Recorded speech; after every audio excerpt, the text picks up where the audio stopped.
Hey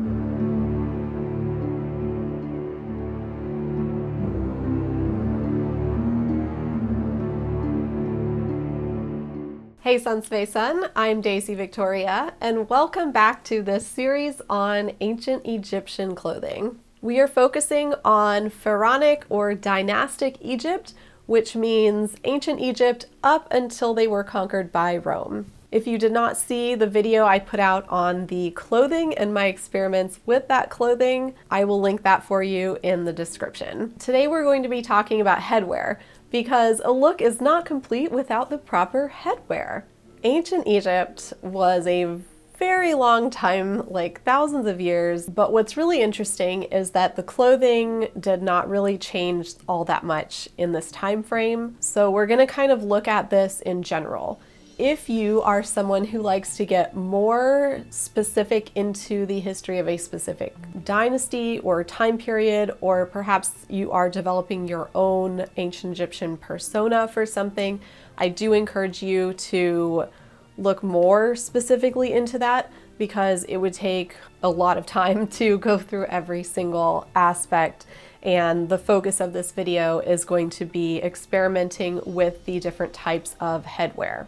In dynastic Egypt, we see some head coverings that are made of cloth, some that are metal, and some that are kind of a mystery. There have also been wigs excavated. First, we're going to look at some of the cloth head coverings. There are basically three types that I've been experimenting with that seem to give the proper looks of the artwork. The easiest head covering is a kerchief.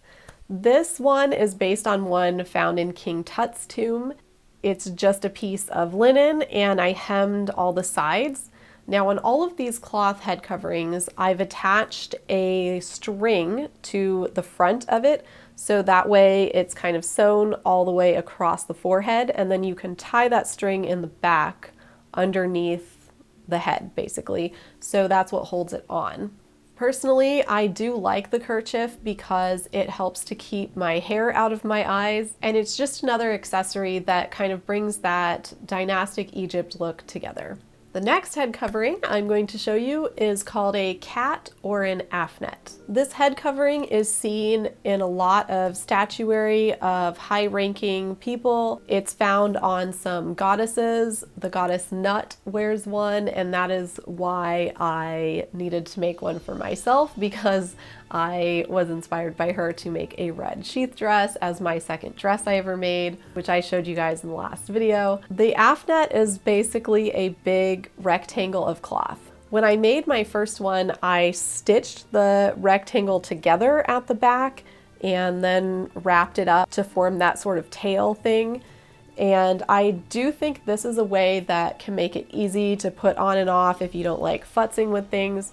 I personally find just using the big rectangle to be not a problem at all. So to wear the Afnet or the Khat, I simply put it on my forehead, tie it under my head, and then I take the sides of the Afnet and pull them together in the back and then tie those together. So you could leave it like this, that's fine, that's totally functional.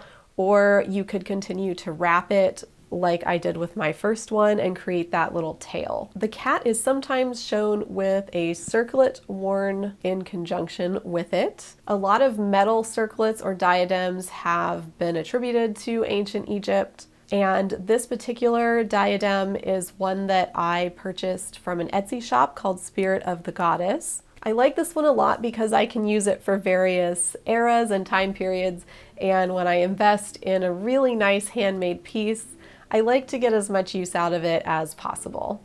After I go through the next headpiece too, I'm going to show you a little trick here and posit some questions that you guys can think about. So bear with me. The third cloth head covering is the Nemes. This is really seen with royals, like the pharaoh is often depicted wearing a Nemes. I've done two variations with this, trying to figure out how it goes together. For the first variation, it's almost a rectangle, but I cut it on the sides so it has these little flaps, and then just basically cut out part of the rectangle and then gathered the back of it into that little tail and wrapped it up. This is hemmed around the edges, and this gives the look. I think it looks great, and worn with my King Tut tunic, I feel like King Tut himself. Now I also tried making the Nemes just out of a rectangle of cloth. This seems entirely plausible as well. So this is very similar to the Khat. You're going to, once again, tie it onto your head the same way, but instead of taking the entire rectangle and gathering it behind your head, you're going to leave the front so it forms those little flaps and just gather the rest of it in the back. Then you can wrap the back into that little tail to finish off the very pharaonic look. The Nemes is also shown with a circlet or diadem worn in conjunction. You could put it just over top, but in many pictures, the diadem is sort of underneath the Nemes. So you would have to put the diadem on underneath it and then sort of feed the Nemes into the diadem to get that look that you see in all of the depictions. And that leads us into a little note I have on the wearing of all of these cloth headpieces. Now, I've noticed that when I put on these cloth headpieces, they look a little bit flat. That could be because I have a small head and my hair is very, very flat, but we also have evidence of the ancient Egyptians shaving their heads. So my flat hair kind of approximates a shaved head, I guess. I mean, look, it's pretty much a shaved head, right? Like no volume whatsoever from the hair. So I kind of ask, what do you guys think about that? Now, I have tried wearing these over a wig. So we're gonna get into wigs in just a moment, but just to kind of, so the wig underneath that adds the volume that makes it look like in the pictures. So what do you guys think? Do you think that maybe having hair underneath is more accurate to some of these depictions? Do you think that the depictions are stylized and maybe the headwear didn't look as perfect or it looked flatter? I just have a really small head and flat hair, and maybe it doesn't turn out that way for other people. Okay, so we're gonna get into wigs and we're gonna get into diadems. Now, the diadems are pretty much all different types of metal diadems have been found. I really, really love this one, which I was so lucky to see in person. It's typically in Cairo, but it was sent to this traveling exhibit, Ramses the Great and the Gold of the Pharaohs. And I will leave a link to my video tour of that exhibit if you want to see all the stuff that's on display with that traveling exhibition. So I haven't directly replicated any of the amazing diadems that we've found made of metal. I do have this one that I can use to approximate a sort of generic, just the around the head part. What I've also done is I've made a diadem. This is an easy one to make. So if you're looking to make something and not spend a whole lot of money, I have a solution for you. This one approximates the look of diadems that are sort of made of these metal links. Now, I think these are typically on a like piece of metal that goes all the way around, but it's okay for me to do it this way. It's still, I can still wear it, it's fine. So this is a bunch of little metal filigrees, and I have linked them together. I think these filigrees came from Joann's maybe, or one of the craft stores. So anyway, they're just little round gold colored filigrees, and they're linked all in the chain, big enough to go around my head.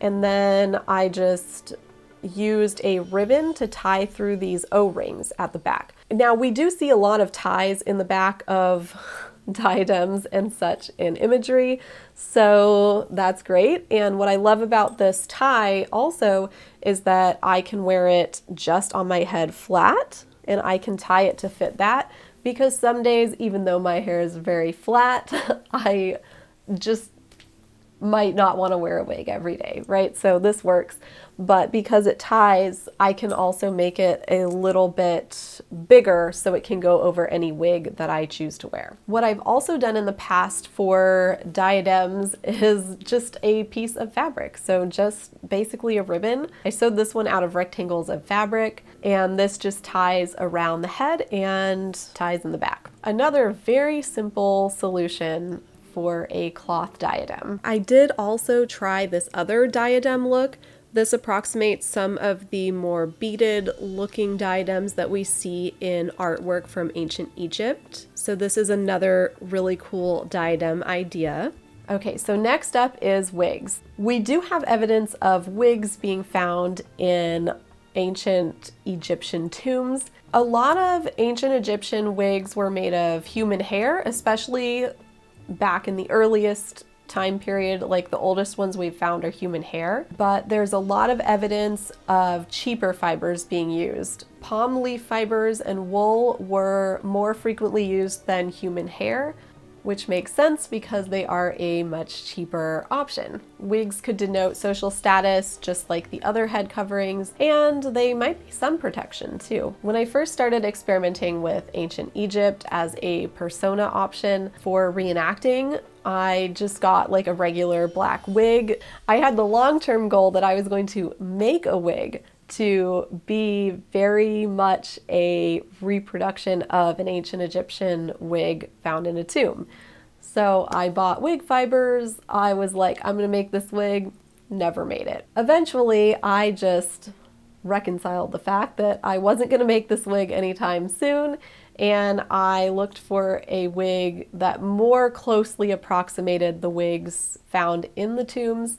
Now, this is never going to be exactly the same because it's a modernly produced wig, but I think the one I found does a pretty good job of approximating it.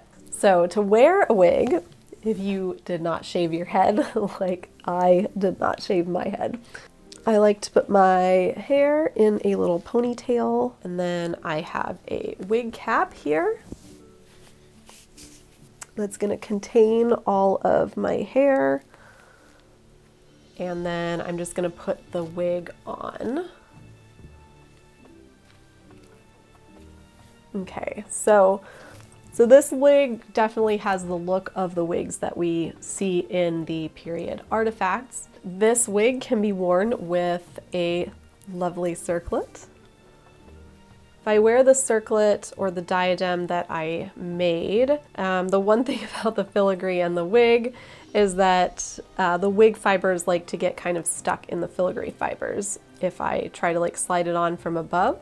So the best is to actually place it from the front and then tie it in the back. So if you're going for some sort of ancient Egyptian diadem look, I really do think this is a great option that's accessible and not very expensive to make if you want that metal diadem look. Now, a discussion about ancient Egyptian headwear would not be complete without mentioning the crowns. There is a crown of Upper Egypt, a crown of Lower Egypt, and then a crown of Unified Egypt. These crowns are really, really cool, and they're seen throughout artwork, but we have no evidence of actual ones, so we don't know how these were made, if they were even real, and if they were real, could they have been passed down from ruler to ruler, and perhaps that's why they didn't survive? We have no idea. So all we have to go from is the artwork. So now you know all about ancient Egyptian headwear and clothing. Next time we're going to talk about accessories. So I'm going to show you guys examples and what my attempts have been. I'm going to focus on making a beaded broad collar, and I think it's going to be super fun. So make sure you come back for that. If you've enjoyed this discussion on dynastic Egyptian headwear, please feel free to like the video. It really helps me out. Subscribe and hit the notification bell so you see everything I post. You can find me on all the social medias as Daisy Viktoria. My website is daisyviktoria.com, and a special thank you to my patrons over on Patreon. who helped me to create content like this, as well as additional photos, tutorials, and progress photos. Do something today that makes you happy. Remember to be kind to yourself, and I hope you have an absolutely magical day. I'll see you again real soon. Bye-bye.